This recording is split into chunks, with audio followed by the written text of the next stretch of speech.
কত এটাও অনেক আগের মেশিন, বুঝতে পারছি। ওইটা অফ করো, ওইটা হয়েছে তার এই, তাহলে এইটা অনেক আগের মেশিন, এই জন্যই মডেলটাও অনেক আগে। আর ওইটাও ঝুঁকিটা অনেক আগে। তো মেশিন ওইটা হলে জাপানি, এটা হলে চাইনা, বুঝতে পারছি গেল।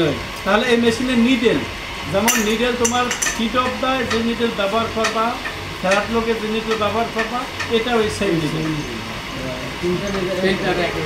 হ্যাঁ, একই নিডেল। কি নিডেল নাম কি? UI 128। এই নিডেল সচরাচর এটার ভিতরে আরও কিছু নিডেল আছে, যেমন সেটা না, এই নিডেলটাই বেশি ব্যবহার হয়। UI 128 সেটাই ব্যবহার হয়। আবার কিছু কথা আছে তোমার UI, NY, PB, BB এরকম কিছু নিডেল আছে। 128 না, 128 ওটা লেখাও আলাদা আলাদা আছে। অল্প একটু ছোট